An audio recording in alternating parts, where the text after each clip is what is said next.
वैभव, अस्सलाम वालेकुम। वालेकुम अस्सलाम वालेकुम मैम। वालेकुम अस्सलाम। क्या हाल है? अल्हम्दुलिल्लाह। ठीक। है?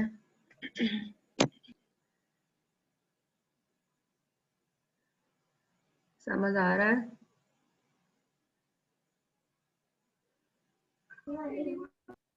अस्सलाम वालेकुम मैम। वालेकुम अस्सलाम। समझ आ क्या हाल है जाता? मैम? ठीक है, अल्लाह का शुक्र है। आप सुनाएं? अस्सलाम यस वालेकुम मैम। यस मैम, अब आ जाती। की बात है। अस्सलाम वालेकुम मैम।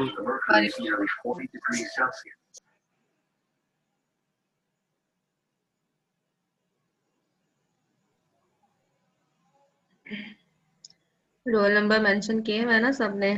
आज आपकी स्क्रीनशॉट जानी भी है। Yes ma'am, roll ma'am number screen mention किया शॉट में मैंने। काफी बच्चे नहीं होते हैं अंदर। नहीं, अगर पूरी रहे तो आ जाती है। एक मतलब ये नहीं, दोबारा जो लेनी लेता है वो पड़ती सी है। लेते हैं। ज्यादा है ना स्ट्रेंथ आपकी, तो दोबारा लेनी पड़ती है। आधे पेज के साथ ही आधी ऊपर आती है।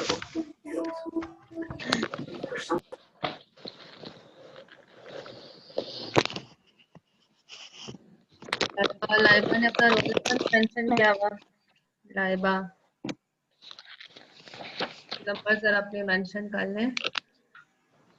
इसी तरह से मुंतहा सईद ने अपना रोल नंबर नहीं लिखा। ठीक है, रोल नंबर मैम जरूर क्वेश्चन लिखें। नंबर 10 अगेन समझा दें। क्या लगा दें? क्वेश्चन नंबर 10 अगेन समझा दें। Question number 10। जी मैम, लास्ट से। अच्छा, ठहरे, मुझे अस्सलाम जरा वालेकुम मैम। खोलना पड़ेगा। वालेकुम अस्सलाम।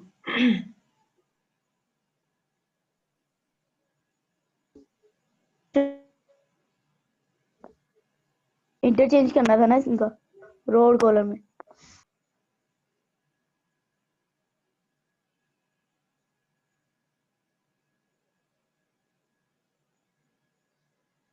मैं जरा खोल लूं, 1 मिनट रुके जरा। सवाल नंबर 10 कहते हैं।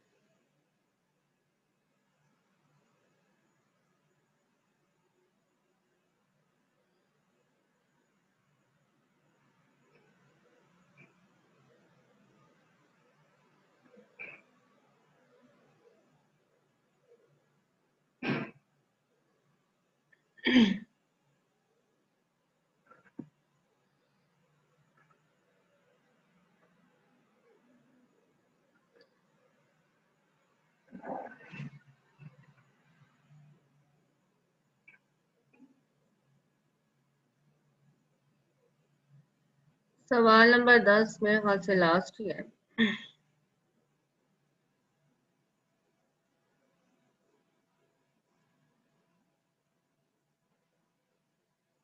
सवाल नंबर 10 में क्या करना था भाई? सवाल नंबर 10 था, लेफ्ट हैंड साइड पर हमारे पास ये डिटर्मिनेंट आ गया। डिटर्मिनेंट हमने, अब मैंने आपको बता दिया था, कल ये बात हो गई थी कि रोज आपस में माइनस करने से हमारे पास आंसर नहीं आ सकता, क्योंकि a माइनस बी माइनस सी और c माइनस ए चाहिए। तो इसलिए हम क्या करेंगे, कॉलम्स को करेंगे। ठीक है, तो ये हमारे पास कौन सा कॉलम है? C2 में से C2 को आप फिक्स भी कर सकते हैं और C2 में से माइनस भी कर सकते हैं, ये आपकी अपनी मर्जी है। किसी एक कॉलम को फिक्स कर लें, जैसे कि मैंने यहाँ पर C1 को फिक्स कर लिया है। ठीक है, C1 को फिक्स कर लिया और अब मैं क्या करने लगी हूँ कि C2 में से C1 को माइनस करने लगी हूँ। तो जो आपने कॉलम पहले लिखा है उसके अंदर चेंज आएगा। ठीक है, C2 के अंदर चेंज आएगा। हम कैसे करेंगे कि इस 1 में से ये वाला 1 माइनस हो जाएगा, ये b माइनस ए बन जाएगा, इस b में से ये a माइनस हो जाएगा और यहाँ से b स्क्वायर में से a स्क्वायर माइनस हो जाएगा। इसी तरह से यहाँ पर C3 में से भी C1 को माइनस करने लगे, ये इस वाली टर्म में से 1 में से ये वाली टर्म माइनस हो जाएगी, C में से A माइनस हो जाएगा और C स्क्वायर में से A स्क्वायर माइनस हो जाएगा। ये हो गया। उसके बाद क्या था कि ये इस पर हम फार्मूला लगा सकते हैं। इसको हम लिख सकते हैं b minus A and b plus A. ठीक है, इसी तरह से इसको हम लिख सकते हैं c minus A and c plus A. ये हमने फार्मूला लगा दिया। फार्मूला लगाने के बाद इस पूरे कॉलम में से, ठीक है, ये C2 कॉलम है, इसमें से b माइनस a कॉमन आ रहा है। इसी तरह से C3 में से c माइनस a कॉमन आ रहा है। ये टर्म्स हमने कॉमन ले ली, कॉमन ली तो ये बाहर आ गई, डिटर्मिनेंट से बाहर आ गया b minus a and c minus a। ये बात भी कल हो गई थी कि कॉलम 1 में से a कॉमन नहीं आ रहा क्योंकि यहाँ पर पहली टर्म 1 है। अगर पहली टर्म या कोई भी टर्म कॉलम में से कोई भी टर्म 0 आ जाती है तो जो भी आप टर्म कॉमन ले रहे हैं वो उस 0 में से भी कॉमन आ जाता है, ठीक है, लेकिन 1 में से कॉमन नहीं आ सकता। यहाँ तक करने के बाद ये 1 1 बन गए। हमारा टारगेट ये है कि हम इसे लो ट्रायंगुलर मैट्रिक्स बना दें, ठीक है। लो ट्रायंगुलर डिटर्मिनेंट को सॉल्व करना बहुत आसान हो जाता है, लेकिन अभी तक ये लो ट्रायंगुलर नहीं है क्योंकि यहाँ पर ये वाला एक 1 आ रहा है, ठीक है। तो इस 1 को हम 0 बना सकते हैं किस तरह से, अगर हम C3 में चेंज ले आए। C3 में क्या चेंज ले आए, C3 में से हम C2 को माइनस कर दें क्योंकि यहाँ पर भी एक 1 है। 1 में से 1 माइनस हो जाएगा तो आंसर 0 आ जाएगा। C3 में से हम C2 को माइनस कर सकते हैं, हमने माइनस कर दिया, मतलब कि ये 0 इस 0 में से माइनस हो रहा है, ये वाला 1 इस वाले 1 में से माइनस हो रहा है, और C प्लस A में से क्या चीज माइनस हो रही है, B प्लस A माइनस हो रहा है, तो ये माइनस B माइनस C हो जाएगा। इस तरह से करने से प्लस से और माइनस से कैंसिल हो जाता है, यहाँ पर टर्म आ जाती है C माइनस बी। ये टर्म भी 0, ये टर्म भी 0, ये टर्म भी 0। डायगोनल से ऊपर सारी टर्म 0 हैं, डायगोनल के नीचे हमारे पास एक ट्राइंगल बन रही है, therefore it is low triangular matrix, ठीक है। जब ये लो ट्राइंगुलर मैट्रिक्स है तो फिर इसका हम क्या कर सकते हैं, इनके डिटर्मिनेंट को फाइंड करने का क्या मेथड है कि सिर्फ डायगोनल के एलिमेंट्स को हम मल्टीप्लाई कर देते हैं, ठीक है। 1 1 और C माइनस बी मल्टीप्लाई हो जाएंगे, ये बन जाएगा C minus B. Ayesha Rauf जो है वो कुछ कहना चाहते हैं। आयशा जरा इसको मैं यहाँ पे कंप्लीट कर लूँ, उसके बाद मैं आपसे बात करती हूँ। b माइनस है, C माइनस है और C माइनस बी, हमारे पास ये टर्म्स आंसर में आ गया है। लेकिन जो आपको रिक्वायर्ड है वो क्या है, तरतीब थोड़ी सी चेंज है, बाकी टर्म्स वही है। यहाँ पर a माइनस बी चाहिए, b माइनस सी चाहिए और c माइनस a चाहिए हमें, ठीक है। आंसर ये चाहिए। हमारे पास इस वक्त b पहले आ रहा है और a बाद में आ रहा है। ये देखें b पहले है और a बाद में है, तो हम क्या करेंगे, इस टर्म में से माइनस साइन कॉमन ले लेंगे। माइनस साइन कॉमन लिया तो a पहले आ जाएगा और b बाद में आ जाएगा। c minus a as it is है। इसी तरह से C माइनस बी में से B पहले चाहिए तो आप क्या करेंगे, नेगेटिव साइन को कॉमन ले लेंगे। इस टर्म में से एक नेगेटिव कॉमन लिया तो B पहले आ जाएगा और C बाद में आ जाएगा माइनस C के साथ, ठीक है। अब ये एक माइनस है और एक ये माइनस है, ये सारी टर्म्स मल्टीप्लाई हो रही हैं, इसलिए इससे कोई फर्क नहीं पड़ता कि ये माइनस साइन आप उठाकर यहाँ पर ले जाएं, ठीक है। माइनस इंटू माइनस 1, दो जब माइनस हमारे पास आ जाते हैं तो वो प्लस बन जाते हैं और ये हमारे पास आंसर आ गया है, ठीक है जी। अब आयशा जो थी वो कुछ कह रही थी, आयशा से पूछ लेते हैं। एक तो यहाँ से ना ढूंढना बड़ा मुश्किल काम है। आयशा, जी आयशा, आपको मैंने ऑप्शन दिया है, अनम्यूट कर सकती हैं आप। आयशा रऊफ, कुछ नहीं पूछना।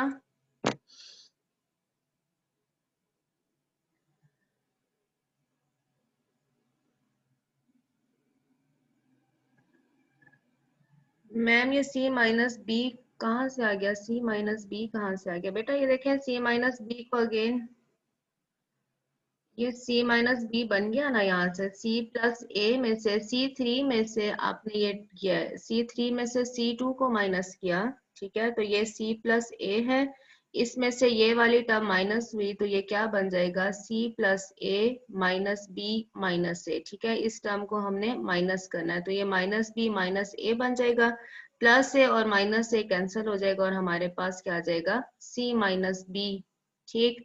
और अब ये डिटर्मिनेंट है जो लो ट्रायंगुलर है, लो ट्रायंगुलर है तो इसका मतलब है कि आप इन सारी टर्म्स को जो सिर्फ डायगोनल के ऊपर है उनको मल्टीप्लाई कर देंगे तो इस पूरे डिटर्मिनेंट का आंसर आ जाएगा। यहाँ से हमारे पास C माइनस बी आ जाता है। ओके जी, ये चैप्टर यहाँ पर खत्म। अब जो हमने करना है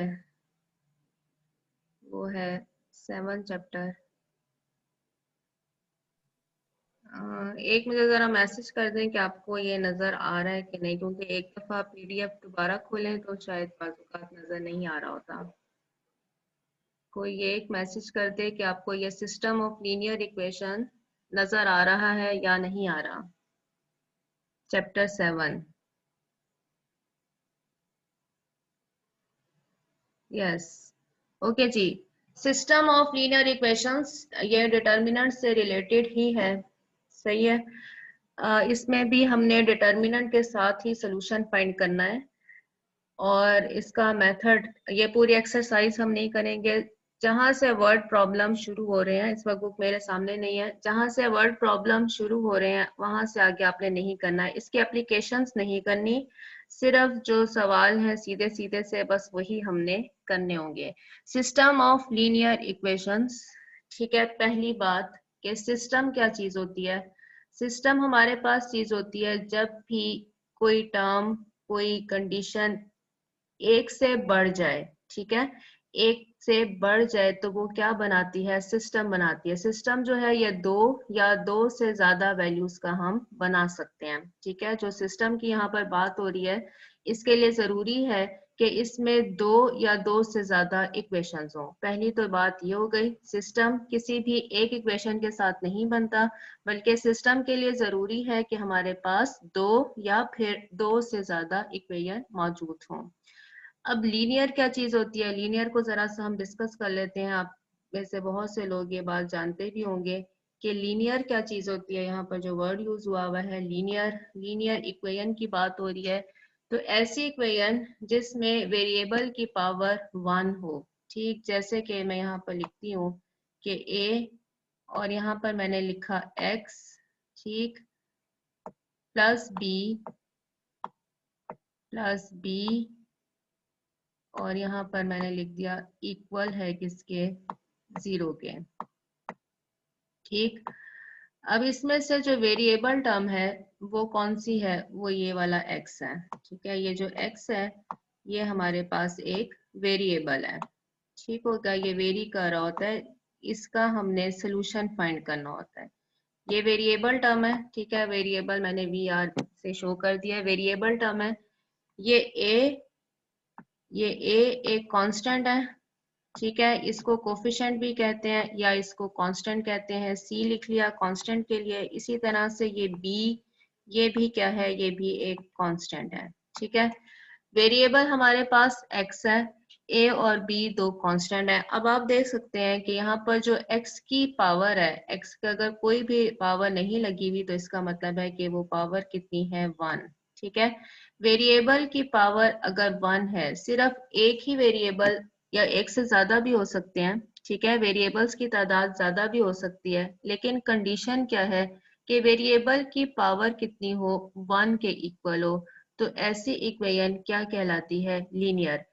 ए और बी कांस्टेंट है, जैसे कि आप लिख सकते हैं कि -2 एक कांस्टेंट है। -2 हमने ए की वैल्यू लिख ली, ठीक है। इस ए के लिए मैंने वैल्यू फिक्स कर दी कि ये -2 है।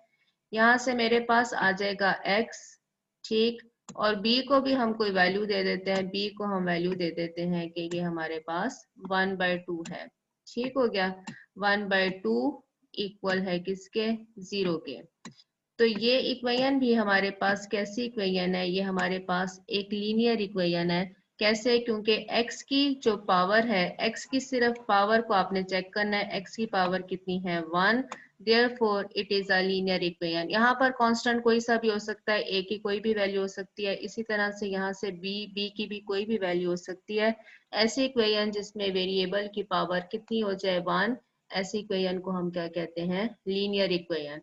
ये था, ये इक्वेशन है सिर्फ एक वेरिएबल के साथ, ठीक है। इसमें सिर्फ एक वेरिएबल है x, ये एक लीनियर इक्वेशन है इन वन वेरिएबल, ठीक है। एक लीनियर इक्वेशन है इन वन वेरिएबल, क्योंकि वेरिएबल हमारे पास कितना है, सिर्फ 1। इसी तरह से एक और इक्वेशन हम लिख सकते हैं, वो हम लिख लेते हैं कि ax है, ठीक, प्लस by है, ठीक हो गया। by इक्वल है किसके, 0 के, ठीक, अब यहाँ पर हमारे पास क्या है, दो वेरिएबल आ गए, एक वेरिएबल हमारे पास है x और दूसरा वेरिएबल हमारे पास कितना है y। अब आप नोट करेंगे कि x की पावर भी हमारे पास कितनी है 1, इसी तरह से y की पावर भी कितनी है 1। Therefore it is a linear equation in two variables. दो वेरिएबल कौन कौन से हैं, एक वेरिएबल x आ गया और दूसरा वेरिएबल कितना आ गया, y आ गया। अब जरूरी नहीं है कि यहाँ पर जो राइट साइड में लिख रही हूँ, यहाँ पर मैंने यहाँ पर भी 0 लिखा है और इधर भी मैंने 0 लिखा है। अगर तो ऐसा हो, ठीक है, अभी तो ये एक एक इक्वेशन की बात हो रही है, ये हमारे पास एक इक्वेशन है जो लीनियर है। ठीक, ये सिस्टम नहीं बनाएगी। सिस्टम के लिए जरूरी है कि हमारे पास कम से कम दो इक्वेशंस हो। ठीक है, इसी तरह से मैंने यहाँ पर एक एक इक्वेशन लिखी है जो कि लीनियर है और इसके वेरिएबल दो हैं। ठीक, लेकिन अभी भी ये सिस्टम नहीं बनाएगी क्योंकि ये मैंने सिर्फ एक ही इक्वेशन ली है। सिस्टम के लिए जरूरी है कि आपके पास जो दो दो इक्वेशंस हों, जैसे कि यहाँ पर आपको इक्वेशन नंबर 1 में नजर आ रहा है, दो इक्वेशन है।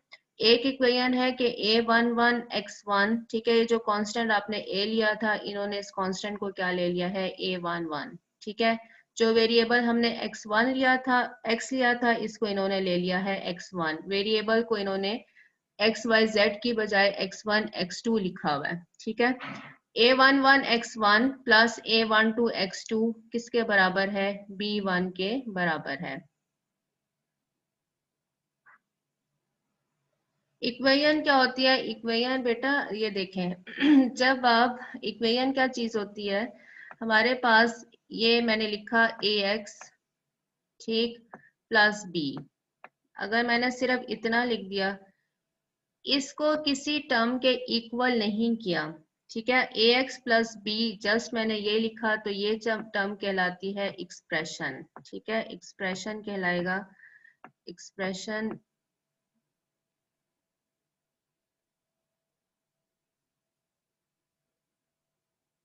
और अगर आप क्या करें कि इसको किसी के इक्वल कर दें, जैसे कि ax प्लस b किसी टर्म के इक्वल कर देते हैं, इक्वल्स टू 0। जब किसी एक्सप्रेशन को आप किसी टर्म के इक्वल कर देते हैं तो फिर ये क्या बन जाती है, ये इक्वेशन बन जाती है। ठीक है, इक्वेशन पहले आप कहते आए होंगे एक ही चीज है, इक्वेशन लिखें या इक्वेशन, प्रोनाउंसिएशन का फर्क है, ये इक्वेशन बन जाती है।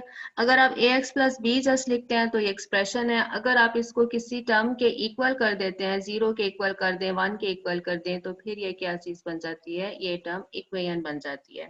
ठीक हो गया, पहली बात तो ये हो गई। लीनियर की भी हमने बात कर ली कि ऐसे इक्वेशन जिसमें वेरिएबल की पावर कितनी हो, 1 के अलावा कोई और पावर ना हो, ठीक है, तो फिर ऐसे इक्वेशन क्या कहलाती है, लीनियर इक्वेशन। ये बात भी हो गई।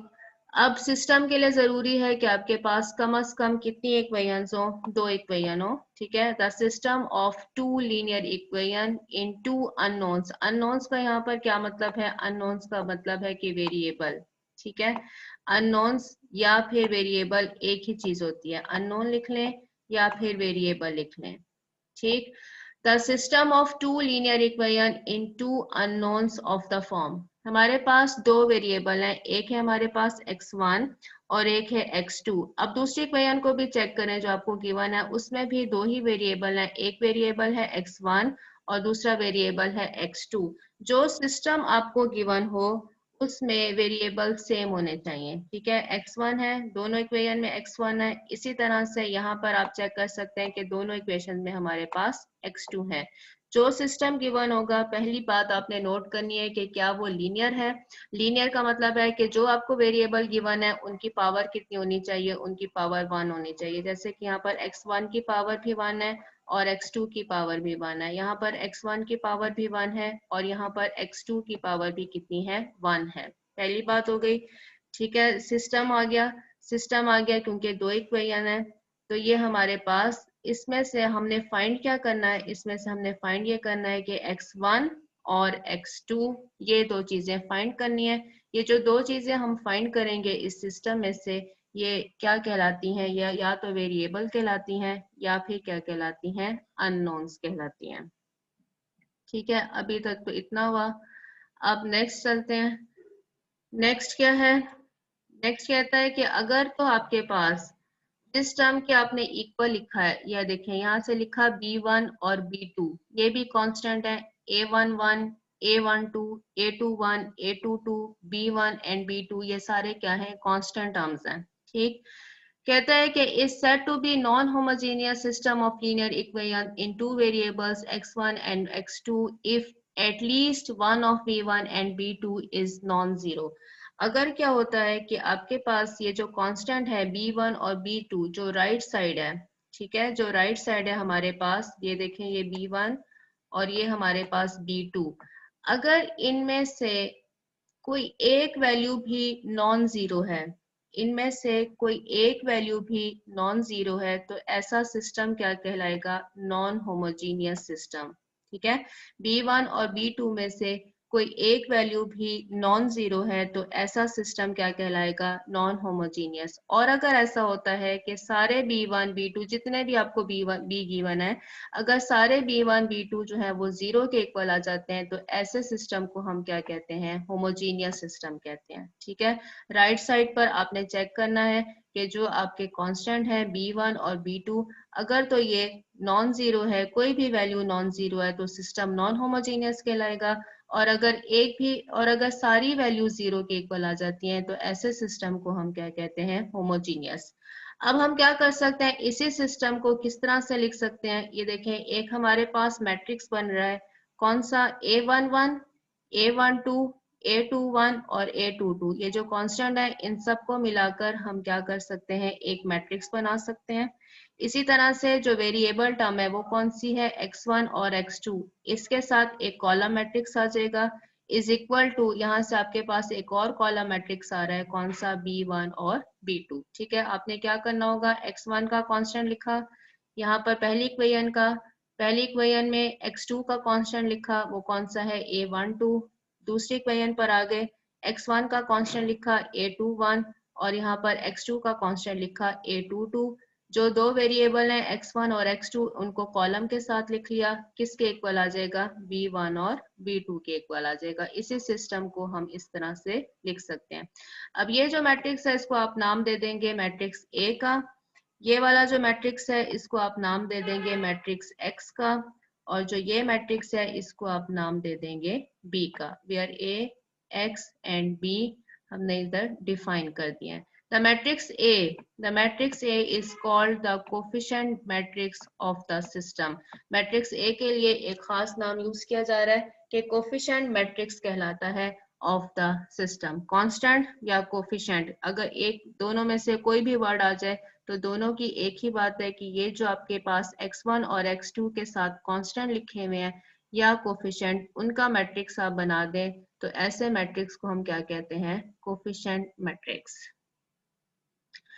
ठीक है, यहाँ तक हो गया, यहाँ तक कोई प्रॉब्लम हो, काफी दफा मैंने एक बात को वैसे रिपीट कर दिया है, बल्कि ज्यादा ही कर दिया है। नेक्स्ट है system of three linear equation. ठीक है, पहले हमारे पास दो लीनियर इक्वेशन थी, अब क्या है कि तीन लीनियर इक्वेशन है। तीन लीनियर इक्वेशन है तो एक बात नोट कर लें कि तीन ही वेरिएबल्स होंगे। ठीक है, जैसे कि दो इक्वेशंस थी तो आपके पास दो वेरिएबल थे, ठीक है, x1 और x2। ठीक, दो इक्वेशंस के साथ दो वेरिएबल है, तीन वेरिएबल्स, तीन इक्वेशन अगर आपके पास आ जाती हैं, तीनों ही लीनियर है, तो इसमें हमारे पास कितने वेरिएबल होंगे, वेरिएबल्स की तादाद भी तीन हो जाएगी, x1, x2 और x3, तीन वेरिएबल हैं। अगेन x1 के साथ जो कांस्टेंट है वो a11 हो जाएगा, फिर a12 आ जाएगा, फिर a13 आ जाएगा। इसी तरह से अब ये चूंकि सेकंड रो के अंदर आ रहा होगा तो 21 पहले, 22 और फिर 23। इसी तरह से ये थर्ड रो के अंदर आएगा 31, 32 एंड 33। यहाँ पर अगेन वही बात होगी, B1, B2 और B3 में से अगर कोई एक भी नॉन जीरो है तो ये सिस्टम क्या होगा, नॉन होमोजीनियस।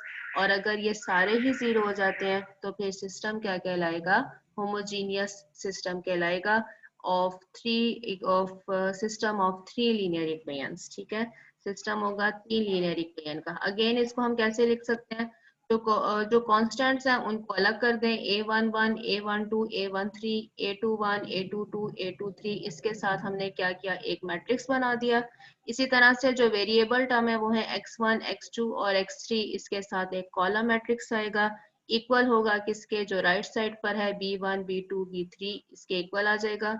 इस वाले मैट्रिक्स को हम नाम दे देंगे A, इस मैट्रिक्स को हम नाम दे देंगे X, इस मैट्रिक्स को हम नाम दे देंगे B। Where the A matrix is called the coefficient matrix of the system of three linear equations। ठीक है, नेक्स्ट बात हो रही है कंसिस्टेंट एंड इनकंसिस्टेंट की। तो ये बुक्स आपके सामने, अगर ये तस्वीर क्लियर नहीं भी है तो आपके पास बुक्स होंगी। सिस्टम एंड इनकंसिस्टेंट सिस्टम क्या है कि अगर आपके पास नॉन होमोजीनियस सिस्टम है, ठीक है, नॉन होमोजीनियस सिस्टम है of linear equation has a solution, अगर तो आपके पास सॉल्यूशन आ जाता है, ठीक है, इन तीन को हम सॉल्व करेंगे। हमारा काम क्या होगा कि हमने इस एक्स मैट्रिक्स की वैल्यूज फाइंड करनी है। एक्स मैट्रिक्स में कौन कौन सी चीज है, X1, X2 और X3। हमारा काम ये होगा कि हमने इधर से इस x की, मतलब कि X1, X2 और X3, ये तीन चूंकि अननोन है या वेरिएबल है, इनकी वैल्यूज हमने फाइंड करनी है, क्योंकि B1, B2, B3 ये हमें गिवन होगा। A11 की वैल्यू कितनी है ये भी गिवन होगा, ये सारी वैल्यूज गिवन होंगी सवाए X1, X2 और X3 के। तो हमारा काम ये है कि इस सिस्टम को हमने सॉल्व करना है। कहते हैं कि अगर नॉन होमोजेनियस सिस्टम का कोई सोल्यूशन आ जाता है तो फिर ऐसे सिस्टम को हम क्या कहते हैं, कंसिस्टेंट। लेकिन अगर ऐसा होता है कि सोल्यूशन नहीं आता, सही है, काफी सवाल ऐसे होंगे जिसके अंदर सोल्यूशन नहीं आ रहा होगा। If it has no solution then it is said to be inconsistent. अगर सोल्यूशन आ गया तो कंसिस्टेंट कहलाएगा, अगर सोल्यूशन नहीं आएगा तो ऐसा सिस्टम क्या कहलाएगा, इनकंसिस्टेंट सिस्टम कहलाएगा।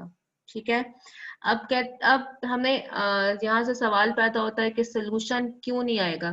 सोल्यूशन इसलिए नहीं आएगा क्योंकि अगर डिटर्मिनेंट ऑफ ए 0 के बराबर हो जाता है तो फिर सोल्यूशन एग्जिस्ट नहीं करता। जैसे कि कल भी हमने एक सवाल किया था कि अगर आपके पास डिटर्मिनेंट ऑफ ए किसके बराबर आ जाता है, 0 के बराबर, तो फिर ऐसा सोल्यूशन या सिस्टम एग्जिस्ट नहीं करता है। ठीक है, अगर तो इस चीज को हम क्या कहेंगे कि जब सोल्यूशन एग्जिस्ट नहीं कर रहा तो इसका मतलब है कि सिस्टम क्या है, अनकंसिस्टेंट है।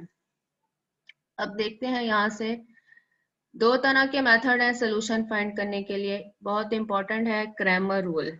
ठीक है, क्रैमर रूल अभी हम पढ़ेंगे, बहुत ज्यादा इंपॉर्टेंट है। आप देखेंगे तकरीबन हर ही पास पेपर आप उठा के देख लें, उसके अंदर क्रैमर रूल जरूर पूछा गया है। ठीक है, तो दो मेथड है, पहले हम एक मेथड आज करते हैं।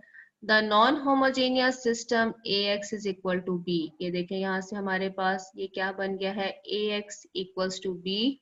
हमारे पास एक नॉन होमोजीनियस सिस्टम है। ठीक है, ये कंडीशन गिवन है कि नॉन होमोजीनियस है। अब नॉन होमोजीनियस क्या चीज थी कि B1, B2, B3 में से कम एक वैल्यू नॉन जीरो होनी चाहिए। ठीक है, AX equals to B with n linear equation and n unknown. जितने ही आपके पास इक्वेशन होती हैं, जैसे कि आपने देखा था दो इक्वेशन है तो दो ही वेरिएबल हैं। ठीक है, अगर तीन इक्वेशंस हैं तो आपके पास वेरिएबल्स की तादाद भी कितनी होगी, तीन ही होगी। Has a unique solution if, क्या लिखा देखें हमारे पास है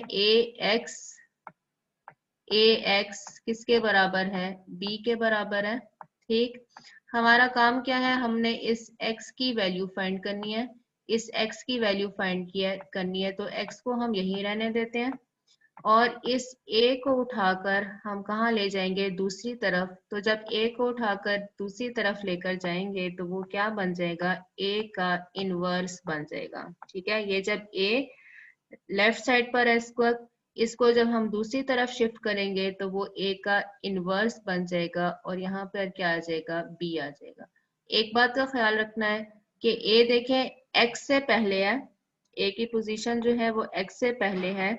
इसका क्या मतलब है कि जब a को आप दूसरी तरफ शिफ्ट करेंगे तो उसको अगेन b से पहले होना चाहिए। ठीक है, x a से पहले है तो फिर क्या होगा कि दूसरी तरफ शिफ्ट करने से क्या होना चाहिए कि ए इनवर्स पहले आना चाहिए और बी मैट्रिक्स बाद में आना चाहिए। अगर ऐसा होता कि एक्स पहले होता और ए बाद में होता, ठीक है, और ये बराबर होता किसके, बी के, ठीक, तो फिर अगर आपने यहाँ से x फाइंड करना है तो अब देखें ये a जो है वो x के बाद में आ रहा है, तो आप यहाँ पर भी क्या लिखेंगे, b पहले लिखेंगे और a का इनवर्स बाद में लिखेंगे। जो तरतीब यहाँ पर है उसी तरतीब को आपने लेकर चलना है, क्योंकि हमने ये नोट कर लिया था कि मैट्रिसेस में क्या होता है कि b a के बराबर नहीं होता इन जनरल, ठीक है, कम्यूटेटिव प्रॉपर्टी थी ये होल्ड नहीं करती किस केस में, मैट्रिसेस के केस में।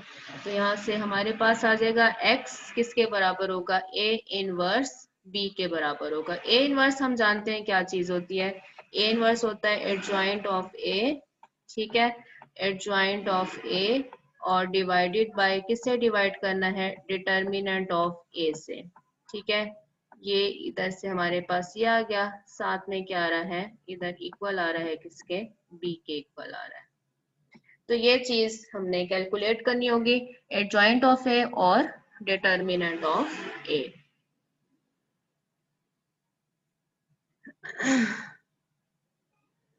नेक्स्ट अब हम काम करते हैं,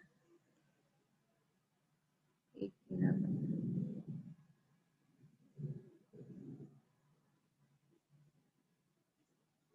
नेक्स्ट इसका सॉल्यूशन फाइंड करते हैं। सॉरी, बंद हो गया।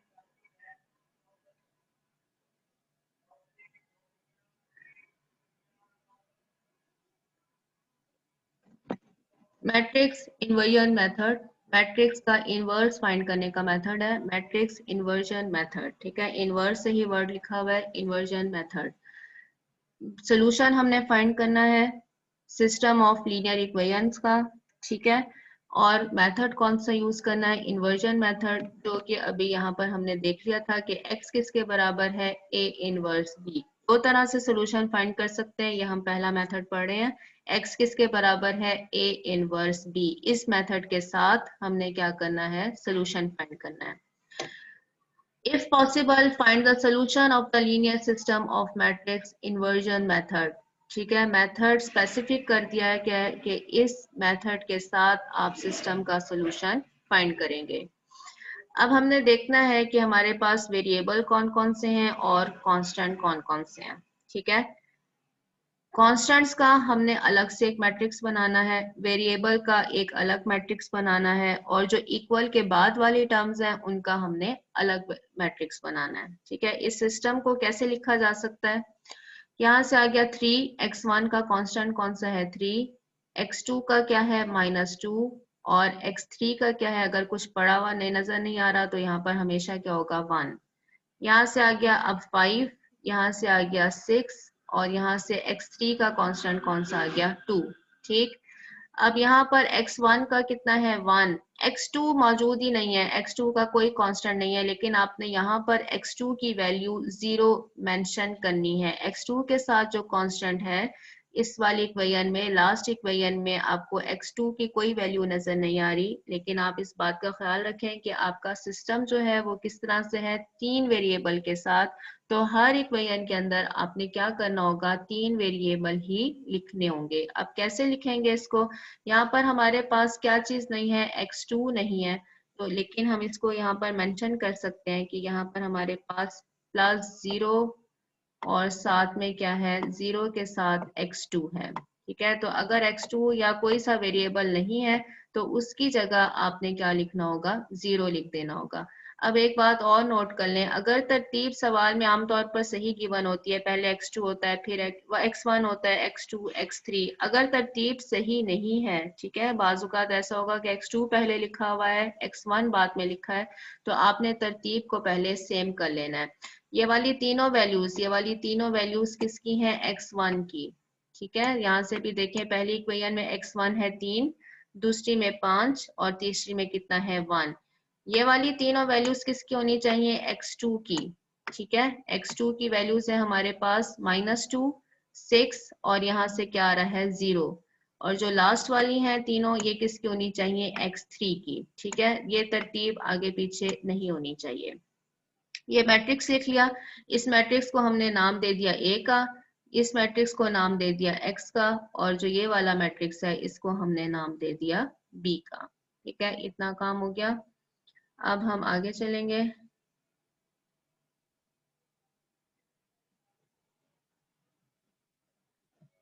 Where the coefficient matrix A is,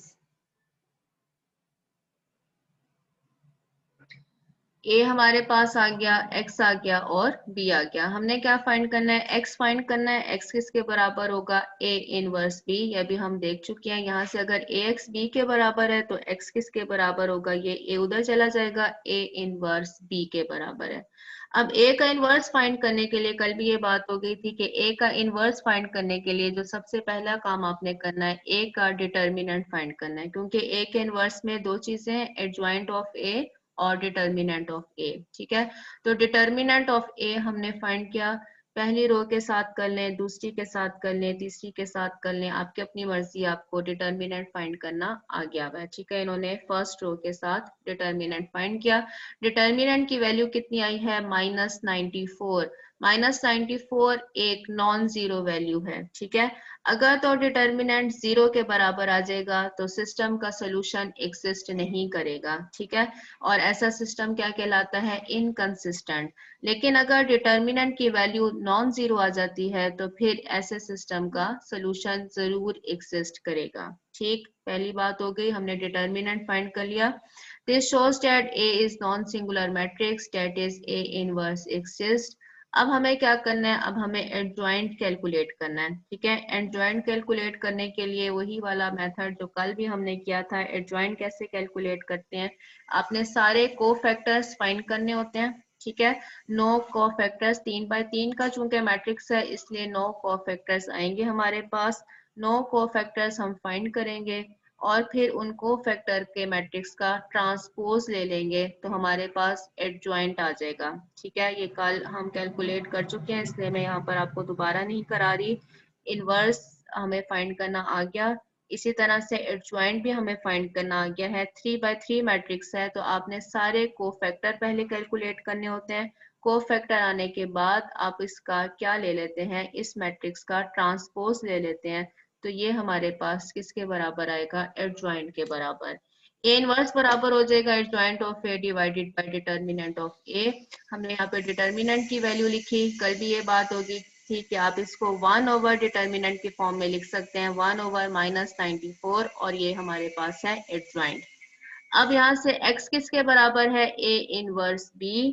आपने ये पहली टर्म लिखी हुई है a इनवर्स की, और b हमारे पास कितना है, b हमारे पास जो मैट्रिक्स था वो किसके बराबर था, यहाँ से देख लें 1 2 और 3 के बराबर है।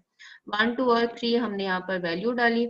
आप कोशिश कीजिएगा कि ये जो आप डिटर्मिनेंट लिखते हैं, डिटर्मिनेंट को अभी अंदर मल्टीप्लाई ना करें, क्योंकि अंदर मल्टीप्लाई करने से क्या हो जाएगा कि यहाँ पे हर एक टर्म के साथ -94 बटे में आ रहा होगा। तो इस डिटर्मिनेंट को हम बाद में अंदर मल्टीप्लाई करेंगे। पहले इस A इनवर्स के जो एडजॉइंट का है और ये वाला B, इन दो मैट्रिसेस को हम पहले आपस में मल्टीप्लाई कर देंगे और फिर बाद में डिटर्मिनेंट की वैल्यू को अंदर ले जाएंगे। ठीक है, अगर पहले आप अंदर ले जाएंगे तो आपके ये सिंप्लीफिकेशन मुश्किल हो जाएगी। -1/94 को बाहर लिखें।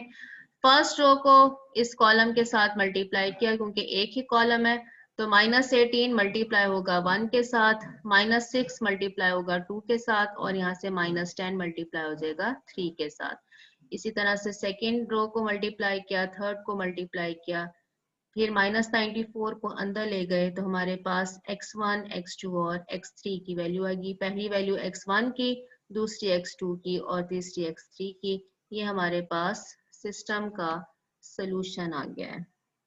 ठीक है, वेरिफिकेशन करने की जरूरत नहीं है। इन्होंने क्या किया है कि वेरिफिकेशन भी की हुई है, ये वाला पार्ट आप छोड़ दीजिएगा क्योंकि ये करने की जरूरत नहीं है। यहाँ पर आपका सॉल्यूशन आ चुका है। ठीक, कोई सवाल पूछना हो तो नेक्स्ट मीटिंग में हम अब जाने लगे हैं क्योंकि टाइम यहाँ पर बहुत थोड़ा रह गया है।